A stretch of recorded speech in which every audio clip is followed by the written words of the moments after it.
আসসালামু আলাইকুম প্রিয় দর্শক। অন্য মঞ্চের আমাদের আজকের আলোচনায় অতিথি হিসেবে আছেন দর্শক, সাজ্জাদ কাদিরের শুভেচ্ছা নিন। এই মুহূর্তে দিনের প্রথম ভাগের আলাপটা করতে চাই বাংলাদেশের জ্বালানি তেল নিয়ে। তেলের হাহাকারে বাংলাদেশ, নরেন্দ্র মোদীর দরবারে তারেক রহমান। দিল্লি কি পারবে বাংলাদেশের সংকটে পাশে দাঁড়াতে? এই প্রসঙ্গগুলো নিয়ে কথা বলবার আগে আমরা একটু ভিডিও ক্লিপ দেখে আসব, তারপরে আলাপটা শুরু করতে চাই। চলুন আমরা একাধিক ভিডিও ক্লিপ দেখে আসি। এখানে দুঃখের কথা আছে, এখানে মজার কথা আছে, আমরা সেগুলো একটু দেখে আসি, তারপরে আলাপটা শুরু করতে চাই।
কেমন আছেন আপনারা?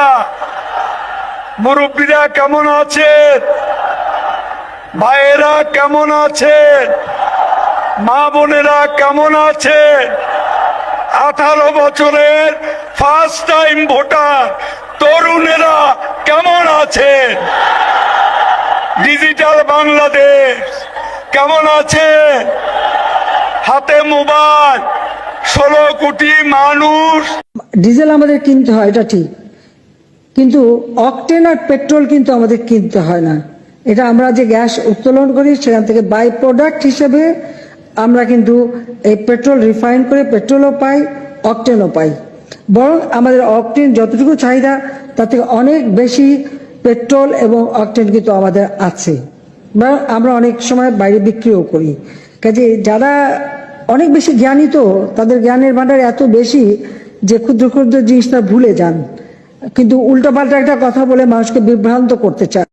দর্শক, তেলের জন্য হাহাকারের লাইন দেখলেন, আরেকটা লাইন দেখলেন যেখানে আওয়ামী লীগের সাধারণ সম্পাদক ওবায়দুল কাদেরের একটি পূর্বের বক্তব্যের অডিও পাঞ্চ করা হয়েছে।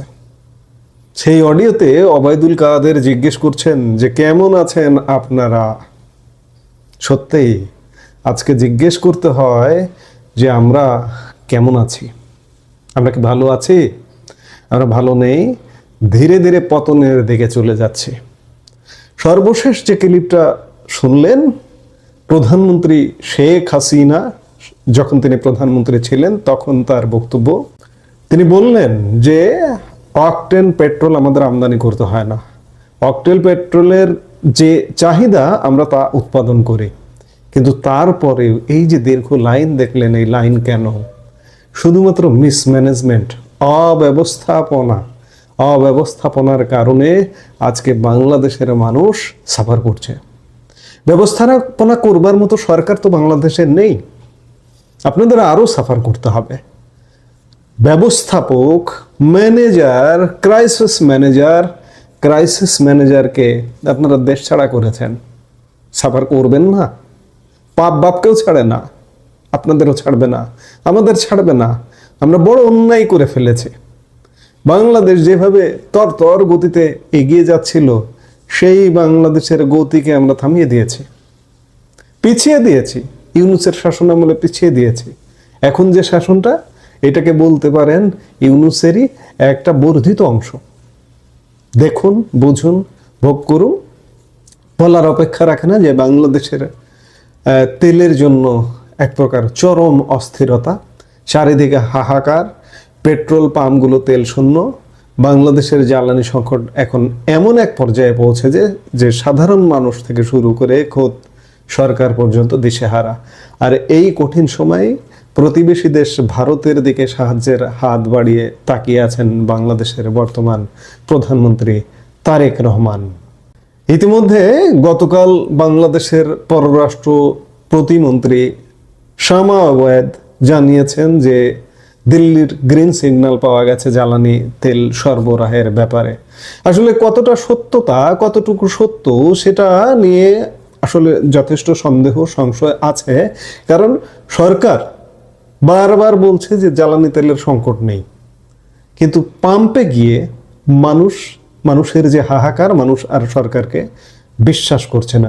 জ্বালানি তেলের সংকট তো থাকার কথা না। এই যে লাইনগুলো দেখলেন আপনারা, এগুলো পেট্রোল অকটেনের, ডিজেলের লাইন, ডিজেল পাওয়া যাচ্ছে এখনো পর্যন্ত, যেটুকু জানি যে ডিজেলটা পাওয়া যাচ্ছে, কিন্তু পেট্রোল অকটেনের লাইন হওয়ার কারণটা কি? লাইন তো হওয়ার কথা না। আমি আমার উৎপাদন করি, আমার চাহিদার পুরোটা উৎপাদন করি। এবং প্রধানমন্ত্রী শেখ হাসিনা কি বললেন, কখনো কখনো আমরা রপ্তানিও করি, আমার চাহিদা মিটিয়েও রপ্তানিও করি, কিন্তু সেই রপ্তানি পণ্য কিংবা আমার চাহিদা মেটানোর পণ্য, আজকে সেই পণ্যের জন্য হাহাকার। এই হাহাকারের শেষ কোথায়? এই হাহাকারের শেষ হবে যদি একটা সঠিক ম্যানেজমেন্টে আসে বাংলাদেশ। কিন্তু এখনকার বাংলাদেশে, এখনকার সরকারের কাছে সেটি খানিকটা দূর কি বাত। বিশ্ববাজারে তেলের আকাশচুম্বী দাম আর অভ্যন্তরীণ মজুদ ফুরিয়ে আসা, সব মিলিয়ে এক মহা সংকটে বাংলাদেশ। পরিস্থিতি এতটা গুরুতর তা বোঝা যায় প্রধানমন্ত্রী তারেক রহমানের জরুরি পদক্ষেপে। জ্বালানি সংকটের দীর্ঘমেয়াদী সমাধান খুঁজতে তিনি আজ আমরা যে মুহূর্তে এই ভিডিওটা নির্মাণ করছি, সেই মুহূর্তে সচিবালয়ে বৈঠক করছেন। এই বৈঠকে কেবল মন্ত্রী সচিবরাই নন, উপস্থিত আছেন প্রধানমন্ত্রীর উপদেষ্টারাও। লক্ষ্য একটাই, যে কোনো মূল্যে জ্বালানি সরবরাহ সচল রাখা। সরকারের প্রধান লক্ষ্য এখন খরচ কমানো, আর এই সাশ্রয়ী পরিকল্পনা প্রণয়নের দায়িত্ব দেওয়া হয়েছে অভিজ্ঞ নেতা, অর্থ ও পরিকল্পনা মন্ত্রী আমির খসরু মাহমুদ চৌধুরীকে। তার নেতৃত্বে একটি 7 সদস্যের কমিটি গঠন করা হয়েছে, যারা নির্ধারণ করবেন কোন কোন খাতে ব্যয় সংকুচিত করে জ্বালানি আমদানিতে অর্থায়ন করা সম্ভব। এই সংকট মোকাবেলায় তারেক রহমানের সরকার এখন সবচেয়ে ভরসা করছে ভারতের ওপর। বাংলাদেশের অর্থমন্ত্রী ইতিমধ্যেই ঢাকায় নিযুক্ত ভারতীয় হাই কমিশনার প্রণয় ভার্মার সঙ্গে দেখা করে বিস্তারিত আলোচনা করেছেন। তিনি স্পষ্ট জানিয়েছেন, দীর্ঘমেয়াদে জ্বালানি নিরাপত্তা নিশ্চিত করতে ভারতের সহযোগিতা ছাড়া বাংলাদেশের সামনে আর কোনো পথ খোলা নেই। ইতিবাচক দিক হলো, ভারত ইতিমধ্যেই সাড়া দিতে শুরু করেছে। সপ্তাহ দেড়েক আগে জরুরি ভিত্তিতে বাংলাদেশে ডিজেল সরবরাহ শুরু করা হয়েছে। এর প্রধান মাধ্যম হিসেবে কাজ করছে ভারত বাংলাদেশ ফ্রেন্ডশিপ পাইপলাইন। কিন্তু প্রশ্ন হলো, ভারত কি টানা এই সরবরাহ বজায় রাখতে পারবে? দিল্লির খবর অনুযায়ী বাংলাদেশের অনুরোধকে অত্যন্ত গুরুত্ব দিচ্ছে ভারত সরকার। তবে ভারতের নিজেদের পরিস্থিতিও খুব একটা সহজ নয়। যুদ্ধ যদি দীর্ঘস্থায়ী হয় তাহলে ভারত নিজেই সমস্যার মধ্যে পড়বে। তখন আপনাকে কিভাবে সহযোগিতা করবে? গত 3 দিনে ভারতে অভ্যন্তরীণ জ্বালানি ব্যবহারের ওপর বিধিনিষেধ জারি করার সম্ভাবনা তৈরি হয়েছে। তবুও প্রতিবেশী প্রথম নীতি বা নেইবারহুড ফার্স্ট অংশ হিসেবে দিল্লি এখন এক কঠিন কূটনৈতিক সমীকরণে। একদিকে নিজের দেশের চাহিদা মেটানো, অন্যদিকে বন্ধু রাষ্ট্র বাংলাদেশের পাশে দাঁড়ানো। আর্থিক ও কৌশলগত কারণে তারেক রহমান চাইছেন ভারতের ওপর এই নির্ভরশীলতা বাড়িয়ে সংকট কাটাতে। ভারত সরকার যদি সহযোগিতায় এগিয়েও আসে, হাত বাড়িয়েও দেয়, ভারতের অভ্যন্তরে যদি জ্বালানি সংকট দেখা দেয়, ভারতের জনগণ বাংলাদেশকে সহযোগিতা করার জন্য মাঠে নামতে পারে, সহযোগিতা করার বিরুদ্ধে। কারণ ভারতের জনগণ গত 1.5 বছরে এতটা ক্ষুব্ধ হয়ে গেছে যে এই যে বাংলাদেশের ভারত বিরোধী অ্যাটিটিউডের কারণে, আচরণের কারণে ভারত নিয়ে প্রতিনিয়ত বিষোদ্গার, ভারতের জনগণকে এতটা অস্থির এরকম হতে দেখিনি আগে কখনো, যে বাংলাদেশ নিয়ে এখন তারা সত্যিই ঘৃণা পোষণ করে। ঘৃণা পোষণ করার মতো ঘটনা ঘটিয়েছে বাঙালিরা এবং জনগণ, যার কারণে ভারতের জনগণও এখন ক্ষুব্ধ। সেই জায়গায় ভারতের অভ্যন্তরে যদি সংকট হয়, ভারতের বিভিন্ন রাজ্যে রাজ্যে, জেলায় জেলায়, অঞ্চলে অঞ্চলে, জনপদে জনপদে যদি জ্বালানি সংকট হয়, যুদ্ধ যদি দীর্ঘস্থায়ী হয়, তাহলে কিন্তু ভারত বাংলাদেশকে সহযোগিতা করতে পারবে না, জনগণের বিপক্ষে গিয়ে কোনোভাবেই সহযোগিতা করতে পারবে না। তখন বাংলাদেশের কি অবস্থা হবে একবার চিন্তা করুন। মূলত প্রবলেমটা হচ্ছে ডিজেল, ওই যে অকটেন পেট্রোল, এটার যদি ম্যানেজমেন্টটা ঠিক হয় তাহলে অকটেন পেট্রোলের অবস্থাটা ঠিক হবে। কিন্তু ডিজেল সংকটটা মারাত্মক আকার ধারণ করতে পারে। আমাদের যে বড় গাড়ি, ট্রাক, বাস চলে, ডিজেল জেনারেটর চলে, বিদ্যুৎ চলে, বিভিন্ন ক্ষেত্রে যে এই ডিজেলের ব্যবহারটা, এমনকি আমাদের সেচের জন্য যে পাম্প চলে, সেই সেচ পাম্পও চলে ডিজেল দিয়ে। সর্বাধিক ব্যবহৃত জ্বালানি হচ্ছে ডিজেল, যেটি সম্পূর্ণ আমদানি নির্ভর, এবং সেটার সংকটে যদি পড়ে ভারত নিজেও সংকটে পড়ে, তাহলে আমাদের অবস্থা ভয়াবহ হবে, তাতে কোনো সন্দেহ নাই। বাংলাদেশের জন্য চ্যালেঞ্জটা শুধু তেলের নয়, বরং অর্থনীতিরও। সবেমাত্র ক্ষমতায় আসা বিএনপি সরকারের সামনে পাহাড় প্রমাণ আর্থিক চাপ, তার উপর মরার উপর খাড়ার গা হয়ে দেখা দিয়েছে মধ্যপ্রাচ্যের অস্থিরতা, ইরানের সঙ্গে ইসরায়েল ও আমেরিকার যুদ্ধ। এই অবস্থায় বাংলাদেশ সরকার হাত বাড়িয়েছে আন্তর্জাতিক সংস্থাগুলোর কাছে। আইএমএফ এবং এশিয়ান ডেভেলপমেন্ট ব্যাংকের কাছে প্রায় 20,000 কোটি টাকা ঋণ চাওয়া হয়েছে। জুনের মধ্যেই প্রথম কিস্তি পাওয়া না গেলে পরিস্থিতি সামাল দেওয়া অসম্ভব হয়ে পড়বে বলে মনে করছে ঢাকা। আজকে যে জ্বালানি সংকট দেখা দিয়েছে, এই সংকটের পেছনে শুধু আন্তর্জাতিক বাজার দায়ী নয়, দেশের ভেতরে বিশৃঙ্খলাও একটি বড় কারণ। আমি খানিক আগে বললাম যে ম্যানেজমেন্টের অভাব। যুদ্ধ পরিস্থিতি দেখে আতঙ্কিত সাধারণ মানুষ হাড়ি, বালতি, এমনকি ড্রাম নিয়ে পেট্রোল পাম্পে ভিড় করছেন। সোশ্যাল মিডিয়ায় ছড়িয়ে পড়া গুজবে কান দিয়ে মানুষ তেল মজুত করতে শুরু করেছে। অনেক জায়গায় মাঝরাতে পাম্প জোর করে খুলে তেল নেওয়ার মতো অনাকাঙ্ক্ষিত ঘটনাও ঘটেছে। এই বিশৃঙ্খলা সরবরাহ ব্যবস্থাকে পঙ্গু করে দিচ্ছে।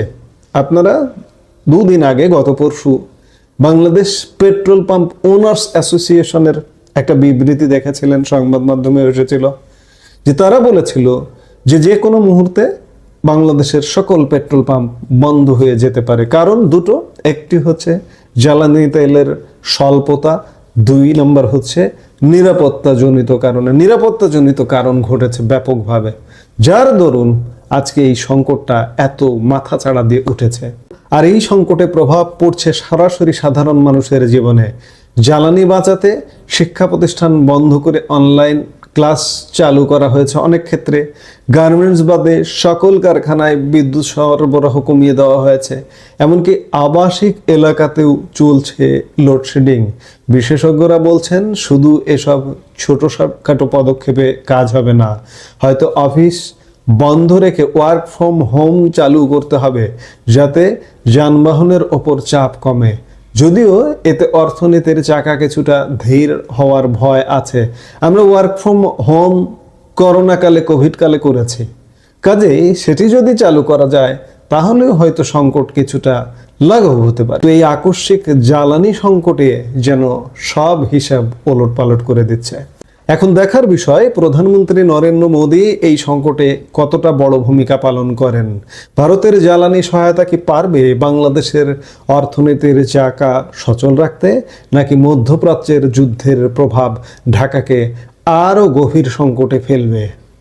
এই মুহূর্তে সত্যিকার অর্থে আমরা একটা অনিশ্চয়তার দোলাচলে দুলছি যে বাংলাদেশ আসলে শেষ পর্যন্ত কি হবে, পরিস্থিতি, এই সংকট কিভাবে মোকাবিলা হবে, এর ম্যানেজমেন্ট সঠিক হবে কিনা, সংকট গভীরে ফেলবে কিনা, সেটি দেখতে হলে আমাদের নিশ্চয়ই সামনের দিনগুলো দেখতে হবে। আমরা নিশ্চয়ই দেখব।